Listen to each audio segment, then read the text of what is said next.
Afila One, a whole new electric car from Sony Honda Mobility. Intelligent presence accompanies every mile.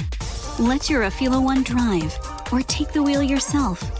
Immerse yourself in cinematic visuals and 360 spatial sound.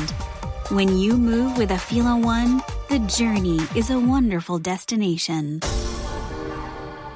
Afila One, Wonderbound. Brace the rudders! Raise the sails! Raise the sails! Captain, an unidentified ship is approaching. Over. Roger. Wait, is that an Enterprise sales solution? Reach sales professionals, not professional sailors. With LinkedIn ads, you can target the right people by industry, job title, and more. We'll even give you a $100 credit on your next campaign. Get started today at linkedin.com/results. Terms and conditions apply. Epic views, waterfall mists, summit sunsets. It's all better outside. And with All Trails, you can discover the best of nature with over 450,000 trails around the world. Download the free app today and find your next adventure. Hey everybody, it's Mike. I wanted to give a couple of prefaces to today's episode before we get into our conversation with Michael Roth about Affair on 8th Avenue. The first is that we now know who that song was written about. When Michael and I were talking, I did not know who the object of the song was, but since then, I've learned on some online research that Marin Thomas was her name. She was an actress. She was a star of an influential underground film called Sins of the Fleshopoids from 1965. So I wanted to let you know that fast breaking news, we did find out who the song was written for. Also wanted to let you know that since our last episode, I've opened a shop on Etsy that features the logo of the podcast on several different items of swag that you might want to take a look at. Let me give you the URL for it. It's etsy.com/shop/CHR podcast store. Let me give that to you one more time. etsy.com/shop/CHR podcast store. I hope you'll visit, and I hope you'll check out some of our items. Okay, happy listening. The first guest of the evening is truly a poet. He's an artist. He is a friend and an inspiration to anyone who I think who has ever played the guitar or tried to write poetry. Would you please welcome Gordon Lightfoot?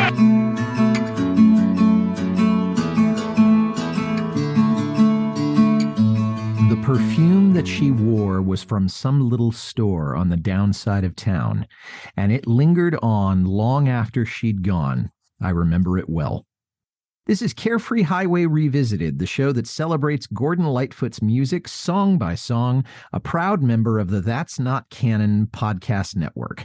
I'm your host, Mike Messner, and with me today is a fellow Lightfoot fan from Panama City, Florida, Michael Roth. Michael, I know we've been talking about this for a long time, so welcome to the program. Well, thank you, Michael. I'm glad to be here. It was very nice of you to invite me. Oh, it's our pleasure to have you. So, since this is your first visit with us, I have to ask you the hazing question, which is, how did you first get into Lightfoot's music? Well, I think my first exposure, when I was in grade school, I was a fan of Peter, Paul, and Mary, because, this was the Puff of the Magic Dragon days. But they did In the Early Morning Rain. And it wasn't until high school that I started learning guitar and really getting into that. But from the Peter, Paul, and Mary songbook, they had the tablature to In the Early Morning Rain. So that was like one of the first songs that I learned, and I really liked that song a lot. But what really made me a fan of Lightfoot was, If You Could Read My Mind, which came out during that period of high school days. I don't know what that was, the 60s, I guess. I don't know what year that was. Anyway, I was very attracted to him, the poetry of the lyrics in that song, which I think is really one of his top 2 or 3 songs, really, in terms of craftsmanship and just the beauty of the song and the structure of it. I was a Gordon Lightfoot fan from, among many other songwriters that I loved, but he was definitely one of the big influences on me. The energy of his songs, his voice is great. What is it more generally that you like about his music? You've mentioned the 2 songs that really hit you when you were in high school, but if you could sum it up, what do you like about Lightfoot's music? Well, I like the energy of his songs. I like the sound of his voice. He just seems to have a way of really engaging the listener into what he's talking about. The interesting stories that he comes up with, those are the things. Of course, he had a lot of competition back then. We had someone that was it was interesting. I was just watching, if you could read my mind, the documentary of Lightfoot, and they talk a lot about that, how there was all this interaction between Dylan, which he became friends with, of course, and of course Dylan influenced everybody, changed things for everybody. And then the Beatles, of course. It was just an era of great stuff, and it really spurred him to start really writing and to write better songs. Personally, he kind of reminds me of John Denver, who was, I think, an underappreciated singer-songwriter. You know, they both have those clear, strong voices and great melodies, but they didn't really get the real recognition they deserved. Although Lightfoot did achieve some real status there, not just in Canada, but in the United States, which was amazing. I think that was one of the things that really made him stand out, was as a Canadian writer, he was able to, compete head-to-head with American songwriters. Well, you mentioned John Denver, and the two of them did have a bit of a relationship.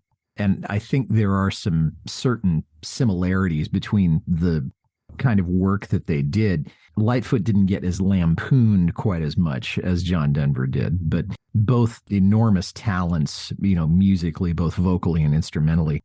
Have you seen Lightfoot live, and what was the experience like? Well, a long time ago, and honestly, I don't remember when or specifically where it was, but it was in a gym, I think at a university at Georgetown, and it was just him and Red Shea. It wasn't like one of these huge auditoriums or anything, but it was pretty packed, and I wasn't too far from him. And I thought it was just very interesting. Of course, I was just there, as a fan and just enjoying it, so whatever he was going to do was probably be what I liked. One of the things that struck me was how short he was. I didn't realize he's not like a midget or anything, and I'm not a big person either, so I always appreciate that when I see somebody who's not 6'4", and Right. And what else really impressed me? I think I mentioned that Red Shea, his backup guitarist, I really noticed him at that. Just the way he was able to carry the whole orchestration of the song with just a guitar. That was really impressive. He obviously had good tastes in side musicians. Oh, absolutely. And he's always taken a lot of pride in the backup bands that he's had. So no question about that. Have you had the pleasure of meeting Lightfoot yet? No, I never have actually shook his hand or talked to him, even though I probably could have when I saw him in concert. But I was kind of a shy person and didn't usually do that sort of thing, and wouldn't even know what to say. It's like, oh, I like your stuff, Yeah, I mean, that kind of says it all, and there's probably nothing we could say to him that wouldn't be a cliche to some degree or another. Yeah. Well, today we're talking about Affair on 8th Avenue, and I was curious, this is a song that is very pretty, but it is describing something that a lot of people probably don't consider to be a good thing. So I guess what I'm wondering is, why did you enjoy the song? Why did you want to talk about it today? Well, in looking through his songs, that one I had never heard before. And when I listened to it, I was struck by how pretty it was. I mean, that's one of the things that I like Denver. He is really able to come up with these gorgeous melodies, just one after the other. And this was definitely one of them. And most of his songs are very energetic. He was really into that, driving rhythm thing. So this was a little different. I mean, there are other songs of his that are soft and delicate, but this was one. They're not as common, I think, as more like the driving story songs. And I liked the poetry of it. I liked the way the story was told. I just thought it was a beautiful song. Maybe I'll get a chance to learn it someday. I don't play covers myself very often, although I keep telling myself I should, because that's what everybody wants. Yeah, sure. But that would be one I would do. That's the thing, is when I did covers, and when I do them now, I'd probably pick the ones that nobody heard, so they wouldn't know the difference between the original songs. Clever. Okay. I mean, I'm not in order to do that, but just that, instead of picking the top hits, I'd be picking some obscure thing that they never heard. So. Right. Yeah. Not trying to steal not trying to steal somebody else's thunder, but on the other hand, they're going to tune in and say, oh, I haven't heard this before, as opposed to something you've heard on the radio over and over again. I think for me, it's a stark recollection of what apparently actually happened, kind of a tawdry affair. It's very simple.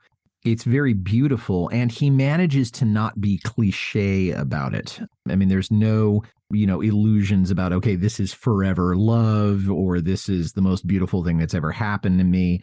And he remembers it so vividly that in less than 3 minutes, he really did tell the whole story. I mean, he could have probably written a novel about this thing, but in less than 3 minutes, he's said everything that needed to be said about the relationship. One commenter on YouTube said, this song makes me remember something that never happened to me. Yeah. And that kind of says it all. Yeah, I remember seeing that, and that is a really great quote.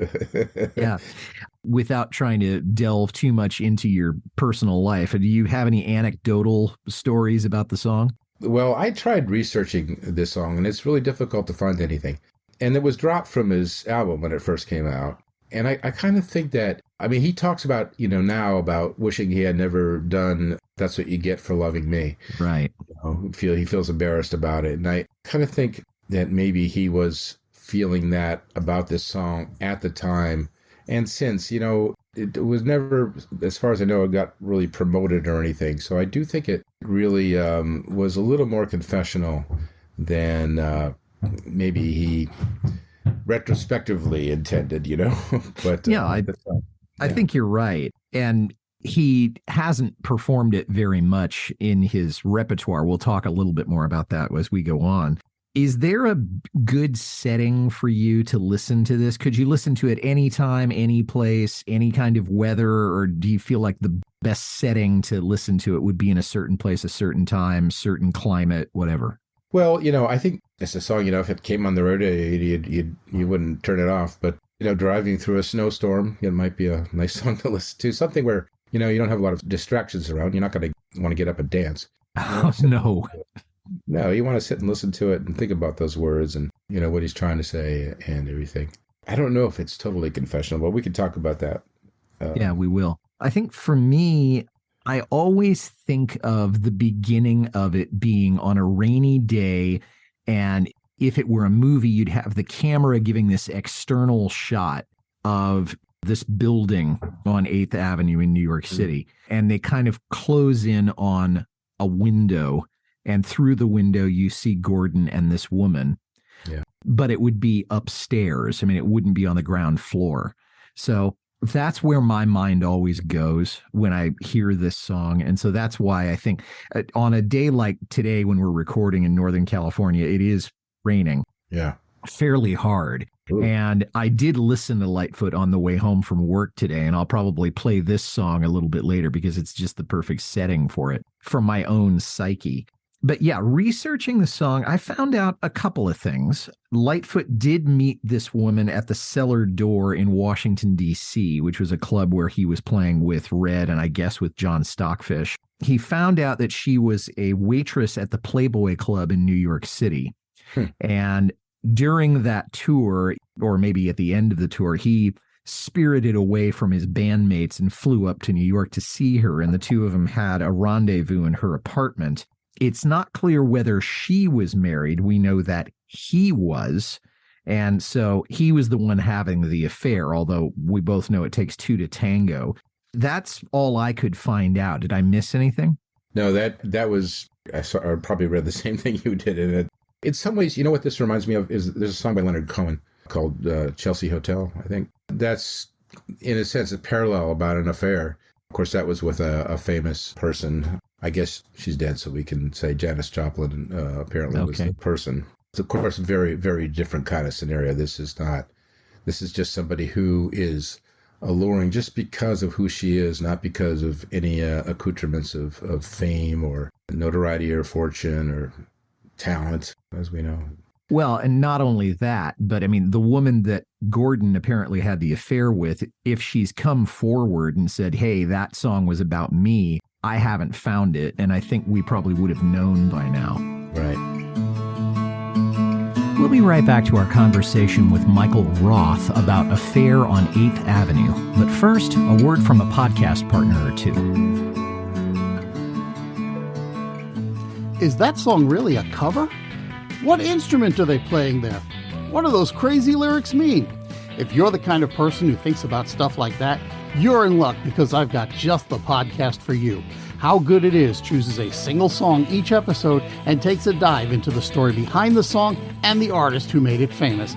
I'm Claude Call. You can find me in your favorite podcast software or just point your browser to howgooditis.com. How good it is. Hello, I'm JT, a lifelong student of the paranormal and the unexplained. I've spent over 35 years researching and learning about a wide range of subjects, from UFOs and cryptids to ghosts and the supernatural, from hidden and lost treasures to mankind's mysterious past, and all other things mysterious and Fortean. Each week I'll bring you some relevant and interesting articles in this genre, as well as a different topic. Some you may be familiar with, but many you most likely will never have known existed. So sit back, relax, and enjoy the ride, and let me be your tour guide as we explore the unexplained on the Paranormal Son. I think what's alluring about the song, though, is that it's just that she is just a person who, in and of herself, her very nature is something that's mysterious and attractive. And that's what he's trying to capture.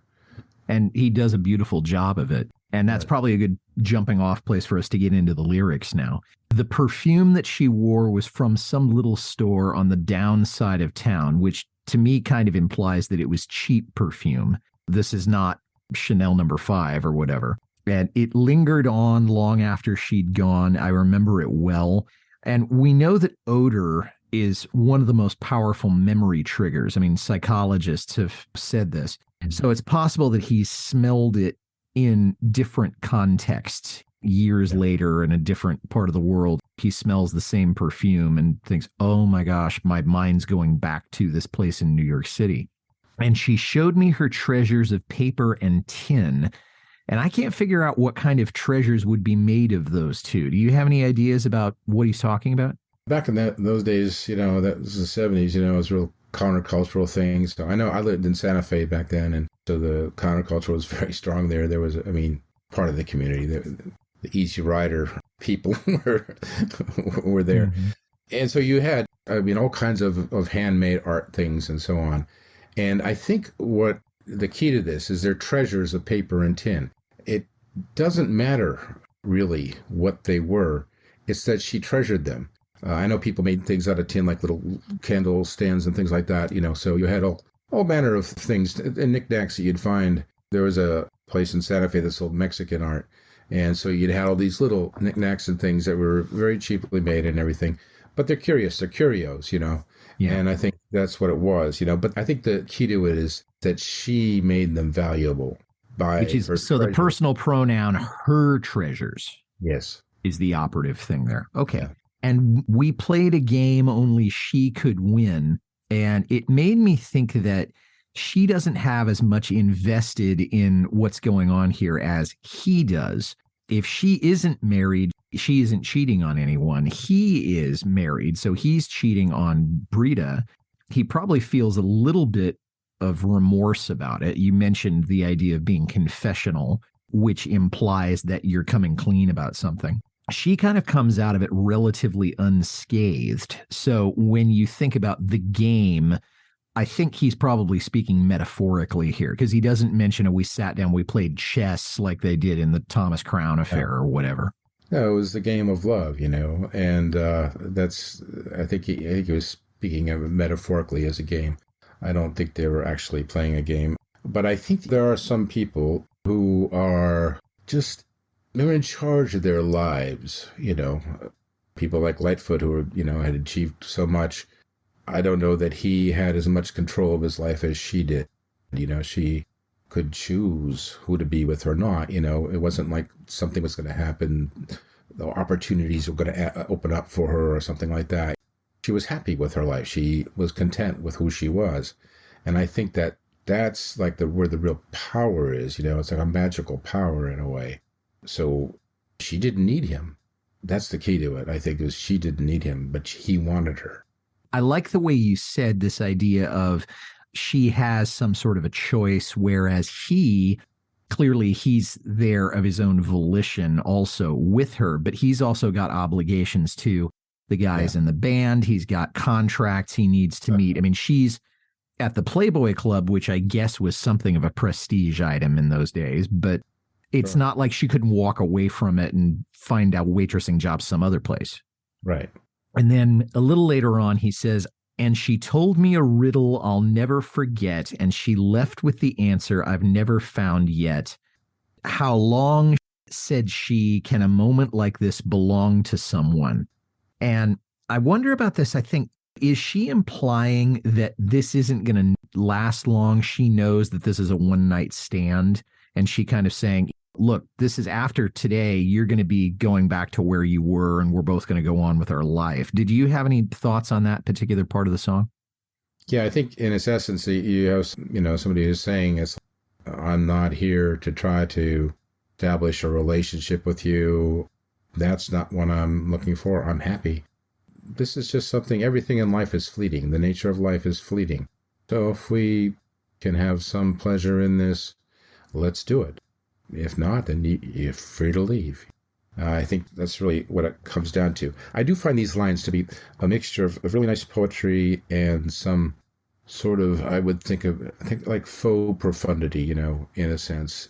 Some of the lines, when you're writing a song, sometimes you write something that sounds really neat, but doesn't really mean anything, And I think that there's a little touch of this here. He's trying to create a riddle that makes us think about these things. And if he narrowed it down to just, how can anyone own a moment? How can a moment like this belong to someone? How can you hold on to a moment, a passing thing? It's very Japanese, in a sense, like the samurai, the fleeting nature of life, You can't hold on to it. You have to flow with it. And that's as close as you're going to get to it. And the line, though, about we must almost be born, I think that's a little stretch. I think he was trying a little too hard to sound really deep. To me, it just kind of sounded a little off. But somebody else might have some great insight into that I'm not getting. I just thought he was trying to be a songwriter and write something really cool. Attention, Carefree Highway listeners, please be in touch with me at the address I'll give you at the end of the show if you've got an insight into this. Yeah, I couldn't figure out what that line meant either. It's a nice way of rounding out that particular verse, but it's really inscrutable. I really don't know if he was saying. I think inscrutable is right, yeah. Mm-hmm. So if you should ask me what secrets I hide, I'm only your lover, don't make me decide. Now, that kind of implies that this woman has a lot of secrets. That the implication is, okay, you have to choose what secrets I'm supposed to be saying. Maybe about other lovers she's had, maybe about something other that's kind of sordid from her past. Does it have to do with maybe not keeping the secret of her tryst with Gordon? Well, we know that apparently this remains a secret. Gordon certainly never said anything about it. And I think now we're coming up on 55 years since this happened, and no one has come forward that I know of and said, okay, it was me. But it does bring up the question, is there an answer to the riddle? And I think you kind of touched on that. How long can it belong to us? Yeah. It doesn't seem like it's a riddle as much as it is a rhetorical question, meaning, of course, we can't hold on to this moment. It's going to be passing and it'll be over in a matter of hours and you'll be on your way. Right. And I think, what she's saying is trying to find my secrets isn't really going to deliver anything of great value to you. Don't think about that. It's like you're taking yourself away from the moment. Here we are together. That's the important thing. Focus, Okay. Well, yeah. And I don't know how much encouragement he would have needed, but it's a story for another day, I suppose. Yeah, true. Well, the song originally was on Back Here on Earth. It was his fourth original album. It came out in 1968. It was the eighth track on the record, and I think it was the second song on the B side. You mentioned that it was not high energy, although it's certainly a beautiful song, but predictably it was not released as a single. The album went to number 21 in Canada, and that was the highest he'd done up to that time on the Canadian charts, or tied for it. It did not chart here in the US or in the UK or in Australia or in New Zealand. And I know that there were 2 recordings of this. We'll discuss that in a second or two. But what's your favorite musical aspect of the song? It's such a beautiful melody, and the way it rolls got a very lilting feeling to it. You know, you're talking about the kind of the edge of the cusp of the folk era where you still had a lot of these old melodies, you know, around, and he still carried that within him, you know, that kind of tune, and it made it modern enough. But I think that's really the attraction. You know, in the old days, you know, people would just be singing a song, so everything was the melody. Yeah. So that's kind of what it was for me. Plus, it has the color of it. See, like blue and black and, you know, and dark colors, but with the hints of light around. Not quite Van Gogh's Starry Night, but, you know, something along those lines. I think of Edward Hopper's Nighthawks at the Diner. That's a little too bright. You know, yeah, I mean, if you're having an affair, it's probably not something you want to have. I mean, although I like the image and I love that painting, but I think I know the kind of message you're kind of saying here. It's maybe that neighborhood, though. Oh, yeah, it might be like around the corner, just outside the border of the painting. Yeah, exactly. I think there were 2 things that I really loved about this. The simple lead that Red Shea played at the beginning of the song, that, you know, which was just, it's very, very simple, but it was just a perfect, and it descended so that, I don't know if this was conscious or not, but it brings you down to earth by the fact that it's descending, and also it's not trying to be overly complicated. Right. And then the other thing that I loved was the chord progression. It's been many, many years since I've played it, but I believe it goes from E minor to D to A minor to B minor to C major 7. Yeah. And I love that chord change from the B minor into the C major 7, which is kind of a jazzy chord. Right. But I've used it in that transition in some of the stuff that I've written too. So, you know, I really enjoyed that. Well, he has a way of in a simple melody, he'll have a way of interjecting a different chord that just kind of, it's startling in a way, but it's also, it makes you remember the song, you know, in a lot of ways. Although I can't really think of one of them. Then you know, he'll do that. He'll just like bring in a different chord change than the usual pattern. So it's a little unexpected, and I think that's one of the hallmarks of a good songwriter, is that it, you know, brings in the unexpected. Also a good lyricist, which he does that here too. Oh, absolutely. And you talked about unexpected chords. I mean, he throws in an F chord in the chorus, so to speak, which was a neat little change also. So, I mean, those are 2 examples just in the same song of the kind of thing that we're talking about. I liked the steel guitar that was on the Gord's Gold version of it, but I didn't think the song hung on that particular piece of instrumentation. I thought you could have it or not, that it didn't make the song and it didn't break the song. Yeah.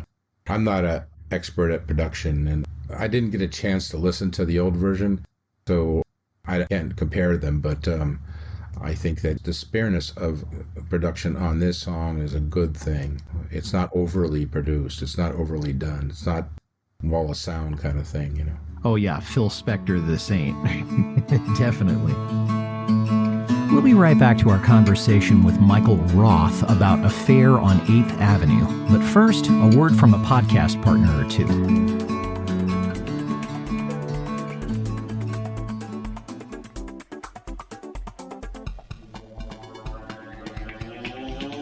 Welcome to Books Boys. Every month, the Dean and PJ tell you all about the books they've been reading and make some recommendations from our old favorites, plus surprise call-ins from authors to talk about the works that they're writing, original music, prize giveaways, and more. That's Books Boys on booksboys.com and all good podcatchers. Books Boys. Get it. Buy it. Books.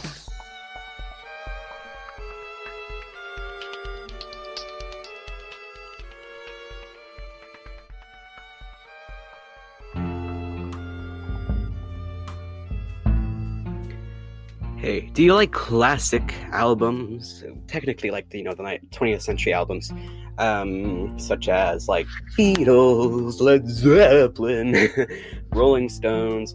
I've only had Beatle episodes so far, however, I'll be doing more. But welcome to my show, or rather, hey, welcome to check out my show. All those years ago, a classic album podcast with the dipping sauce. As you can see, the George Harrison reference. I review classic albums, not of those the likes of Beethoven, the likes of the Beatles and Rolling Stones, and like I mentioned earlier, or what have you. So yeah, check it out. It's every Monday. I do albums, conspiracies, songs, all that jazz. So just check it out. All those years ago, a classic album podcast, wherever you get your podcasts.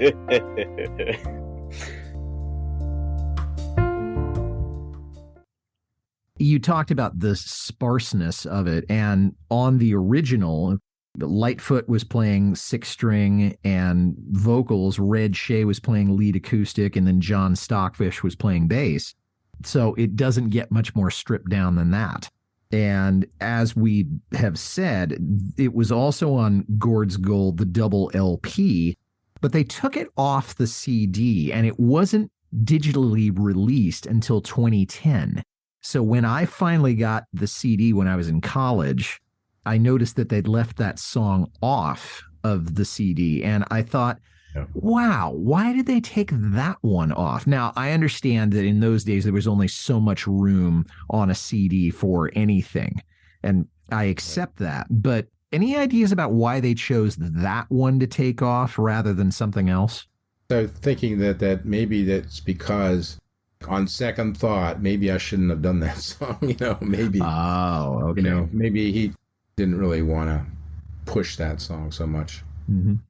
He did rearrange the lyrics a little bit for the re-recording. And I do think that the lyric progression that you have on the Gord's Gold is a better narrative. It feels a little bit more sequential than the lyric arrangement he had on the original recording. He has played the song just a very few times, 10 times altogether. The first one was just up the road from me at the Fillmore West in San Francisco. And then the most recent one was in Lenox, Massachusetts at the Tanglewood Music Center in July of 76. But that's it. He hasn't brought it out since then. And do you think that's because it's too much of a confessional song, or is it because he just has too big a catalog? You didn't have any thoughts on that? Well, it is both. You know what it's like to put together a set list, and you have your favorites and so on. You know what people want to hear, and that's another big driver. And so I think, between it's like, oh, do they really want to hear this? Do I really want to play this? You often cut out songs that you really like in favor of the hits, or you have a curve in your performance, dynamics, you want to bring it up and down and up and down. And so you got to pick songs that have a variety of things. And he always struck me as a guy that really favored the driving rhythms. Even if it was folky, it was still very rhythmic, very driving, energetic. So there are all kinds of considerations. I don't know why he did decide those things, but I'm sure it has something to do with that, and possibly because, like I said, he might not have wanted to really promote it after the fact. Yeah, I think you're probably right. There have been 3 official covers on this. The Brothers 4, that group was mostly known for doing Green Fields, Peter Isaacson, and Michael Thompson. And I'm wondering if you have heard any of those covers and if you have any thoughts on them. No, I actually haven't. Actually prefer to hear Gordon do his own stuff. Other people do some nice covers of him, I think he usually does the best. So, I'm not familiar with those. That was kind of almost before my time, really. Yeah, I have to be confessional here too. It's before my time also, but when I was first getting into folk music, I had a mixtape that I had bought, and the first song on the second side of it was Green Fields, and my dad and I were driving around someplace. Yeah. And he said, "Oh yeah, they played that a lot when Kennedy was assassinated or something." Right. So my only context for that particular thing is what my father, God rest his soul, told me about that particular song. I'm with you that the cover thing, I'm not a huge fan of covers that other people have done of Gordon's songs. That being said, I think if Jon Stewart had been able to cover this before he died, I think he could have done an okay version of it. Yeah. But I don't know if he would want to do a song that was that intimate. And he certainly wouldn't want to talk about something that, because he'd been happily married and was happily married, I think, for about 50 years to Buffy. Mm-hmm. But for some reason, I think his feelings or the way he approaches a song might have been appropriate for this. Any other thoughts on this song? Because I want to talk a little bit about you and your music, but any other thoughts you have on this song before we move on? Yeah, I just wanted to mention that I think this is also pretty important, that songs are fiction. And I remember seeing that in his documentary that they mentioned that, was it Song for a Winter Night, which is like so Canadian and, so like everybody resonated with that. But it was, I think he wrote it in I think it was a Cleveland apartment or something. Yes. Detroit. I can't remember what it was, like a middle, inner city apartment kind of thing. In the summer. In the summer. So he just imagined this thing, and songwriters do that, that's just kind of the thing is you write, it's basically your imagination that you're using. You might draw on material from your life. You might draw on material from an occurrence or a person, but you are basically making up a story. So the real value of a song is not how much it tells the historical facts, although those can be important for some songs, but it's really how good of a picture did he convey of this feeling of this incident, this encounter, and does it resonate with you in some way emotionally? And that's what you're kind of going for. You're not really trying to recreate every pixel of the room or whatever, the person or the twinkle in their eye and everything, every detail. And, you're trying to create an emotion. You're trying to create a scenario. So you embellish, you draw on that, but you don't necessarily tell that story. You tell the story that you want people to hear. Yeah. And music in its essence is about feeling, and the kind of feeling that you have when you're writing it or performing it is much more important than whether you get the facts straight. More important than the feeling that the listener has. Yes. Yeah. Well, Michael, you're also a singer-songwriter. Can you tell us a little bit about your music, what you've been working on recently, and where our listeners can find you both online and in person? Sure. Yeah. So I've been, doing this for, 50 years or so, in different ways. But my singer-songwriter career was mainly interrupted by life for a long time. I did some very interesting things in my life, and they were all worth doing. But I retired about 5 years ago. So since that time, I thought, well, I'm going to, go back and do this because this is what I really want to do. So I have been just an independent singer-songwriter, kind of folk Americana. I've had a lot of songwriting awards, which is nice for contests, and I've had a couple things on the radio, but, nothing by Tim McGraw or anything like that, just my stuff. Right now, I did a major relocation from New Mexico to Panama City, Florida, so I'm getting reintegrated to the community there. I got actually a gig tomorrow at the public library, which is really nice because they're just starting a concert series, and they asked me to kick it off, so that's great. Saturday, I'll be playing at the Dallas Songwriters Association for their awards ceremony because I have a song in that game there.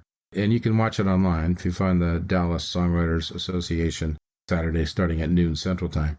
And so various other things like that. You can find me, Michael R.J. Roth, if you can spell that. You can find, michaelrjroth.com or easyheroes.com. And I have a few CDs out that are just guitar vocal things. My latest one is called The Ruins of Our Age. And that's probably a nutshell, I think. Now, you said you don't do a whole lot of covers, but would you say that Lightfoot has influenced the music that you have done or the style in which you play? Well, definitely. I mean, it came along at an early time, so he was definitely an influence on the way I kind of approached the song or felt about a song, Like I said, I have, many, many influences, but he was definitely an early one. When the early ones, it's like a language. That's the accent that you adopt, And and strangely enough, he's the person that people most often compare me to vocally, although honestly, I don't hear it. And he is 10 times better singer than I am.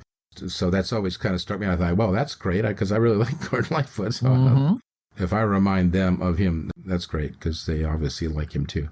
And they said, Johnny Cash or, Leonard Cohen, just somebody gruff, somebody whose voice has been dragged through the dirt. But I mean, his is very pristine and pretty. I'm not. Anyway, that's just a little side thing. Nobody's saying that I'm the second new Gord Lightfoot. I am definitely not. But he was definitely an influence on what I did. I think, like I said, like an early accent. That's the kind of, you talk that way because that's what you learned. That's how you learned how to talk.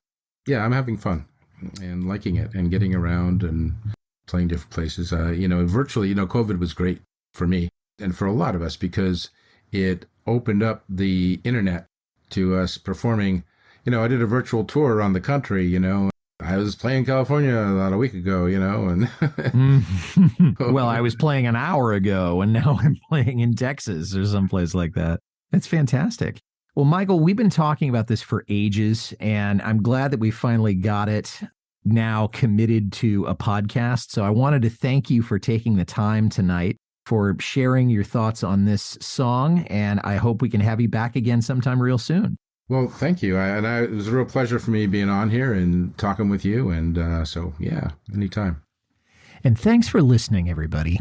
If you like this well enough to listen to the whole thing, tell somebody about it. Carefree Highway Revisited is on Apple, Spotify, Acast, or wherever you get your listening matter. Our website is www.lightfootpodcast.com. I'd like to make a special request for you to visit my Patreon page. I love this show so much, and I want to keep it going, and you're in a position to help. Please head over to www.patreon.com/carefreehighwayrevisited. $1 or $2 a month is all I ask. You can reach me, Mike Messner, at teachermike72@gmail.com. Well, our next episode will feature my guest Eileen Massover, and she and I will be discussing Gordon's song Restless from the Waiting for You album, and that episode will be coming out in early February. Until then, for Michael Roth, this is Mike Messner reminding you, run for the roses, but don't forget to stop and smell them. We'll see you next time.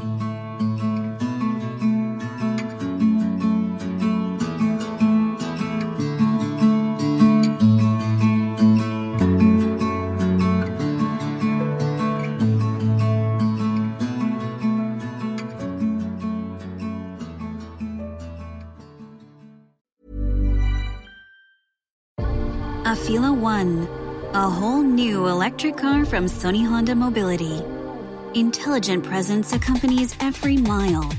Let your Afila One drive, or take the wheel yourself. Immerse yourself in cinematic visuals and 360 spatial sound. When you move with Afila One, the journey is a wonderful destination. Afila One, Wonderbound. Celebrate the season with Smarter Scent. The Pura Plus diffuser lets you control your fragrance from anywhere with your phone. It's sleek, it's smart, and best of all, it's free when you subscribe to 2 cents for a year. Fragrance has never been this easy. But hurry, this summer deal won't last. Visit Pura.com and claim yours today. We're here to sweat the details, to test and retest, to optimize and perfect. First in the lab, and then in the world. Because when you're known for delivering speed, reliability, and coverage inside, you need to deliver speed, reliability, and coverage outside. In all kinds of weather, all year round. Introducing Eero Outdoor 7. Eero, the way Wi-Fi should be.